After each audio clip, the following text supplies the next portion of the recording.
أعوذ بالله من الشيطان الرجيم بسم الله الرحمن الرحيم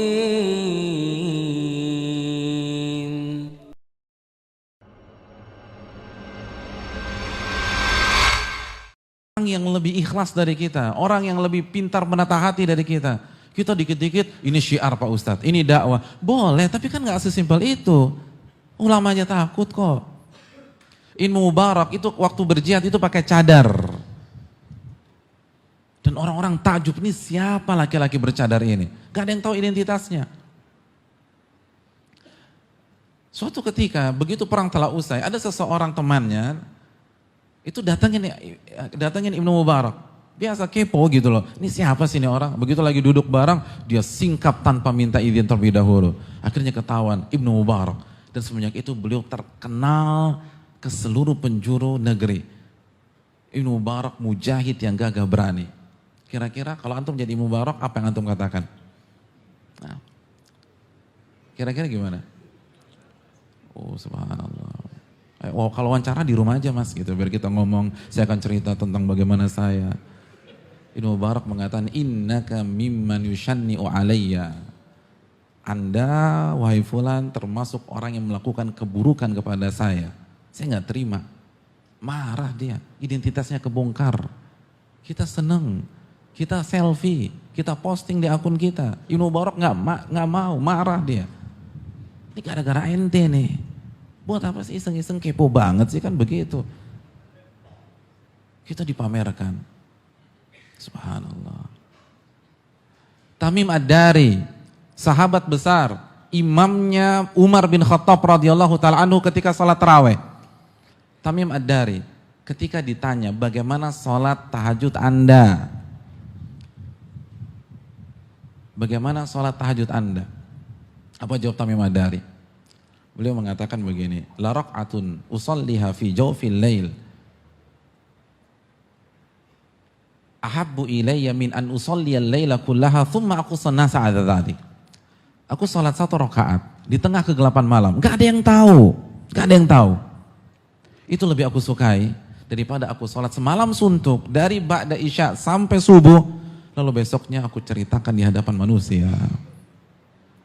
Saya ingin tanya, pertanyaan itu dijawab nggak oleh Tamim Ad-Dari? Enggak, kecuali jawaban diplomasi. Bukan itu pertanyaan dari penanya. Penanya tidak bertanya tentang komparasi antara sholat diam-diam dan sholat sepanjang malam lalu diceritain pada pagi harinya. Bukan itu pertanyaannya. Pertanyaannya, kalau Anda sholat malam tuh gimana? Suratnya apa? Rukunya berapa menit? Sujudnya nangis atau enggak? Duduknya baca apa? Itu pertanyaannya. Tapi diarahkan ke sisi yang lain oleh Tamim Ad-Dari. Dia ngeles. Dia nggak mau jawab. Kecuali dengan jawaban diplomasi. Oh, luar biasa. Kalau antum di posisi Tamim Ad-Dari, kira-kira jawabannya apa? Subhanallah. Banyak, ada sebagian orang. Itu karena nggak ditanya, mancing biar ditanya. Subhanallah. Iya, beneran. Ini kenyataan, bukan fiksi. Di pagi hari dia bilang sama teman-temannya, bro, jam 2 malam tadi tuh bintang indah banget ya. Biar ditanya, kok belum tidur gitu loh. Benar kan, lo kok belum tidur? Ya biasa, rutin bangun jam 2, tahajud sampai subuh. Udah 15 tahun gue nih begini. Oh luar biasa. Padahal gak ditanya berapa tahun. Subhanallah. Tamim Ad-Dari, Imam Umar bin Khattab, sholat taraweh di masa Umar bin Khattab. Antum tahu sholat taraweh di masa Imam Umar bin Khattab bagaimana? Al-Imam Malik menjelaskan dalam kitab Muwatta bagaimana sholat taraweh di masa Umar bin Khattab yang dipimpin Tamim Ad-Dari. Kata Imam Malik, sholat pada saat itu dimulai ba'da isya, persis sama kayak di masjid-masjid seperti kita ini. Lalu begitu imam selesai, salam ke kanan, salam ke kiri. Selesai sholat witir, itu semua jamaah langsung bubar. Kalau antum imam selesai witir, antum ngapain? Kan santai-santai dulu di sini ngobrol, terus roti bakar Edi, ngobrol, pesan Ovaltine, kongko. Kata perawi, di masa Umar semua bubar, pulang ke rumah masing-masing, semua persiapan sahur, khawatir adzan subuh. Itu mereka sholat tarawih sampai jam setengah 4, sampai jam 4, sampai jam 4.15. Dan ini imamnya. Nah orang kan penasaran, kalau dia sholat sendiri itu gimana ya? Itu gak dibuka sama beliau. Lalu kita dengan polosnya selfie sana, selfie sini, ya Allah. Benar, semua innamal a'malu binniyat, kita nggak berani mengatakan orang itu pasti ria tuh enggak, bukan hak kita. Siapa yang berani memvonis orang? Bukan kapasitas kita memvonis orang. Tapi kalau mereka takut, kok kita tenang-tenang aja? Kok kita gampang banget pasang status? Kok pasang selfie di Al-Azhar, subhanallah. Atau ketika tawaf, ketika sa'i, ketika di Masjidil Haram. Ini fitnah hadirin sekalian.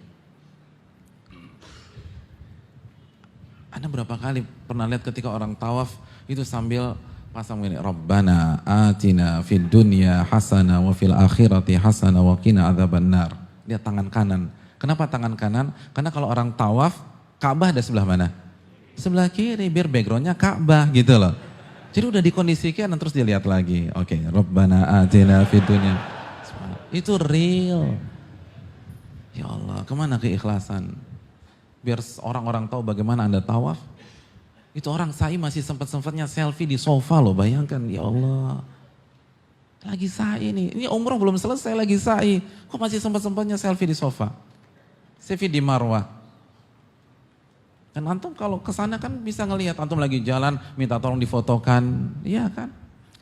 Lalu ketika ya nama musim udah kita fotokan deh, terus dia langsung mengangkat tangan begitu, subhanallah. Dan di belakang Ka'bah. Kan kebalik, harusnya kan doa itu menghadap Ka'bah. Iya kan? Tapi kalau begitu kan nggak kelihatan backgroundnya. Subhanallah. Jadi udah fitnah, udah Allahu Akbar.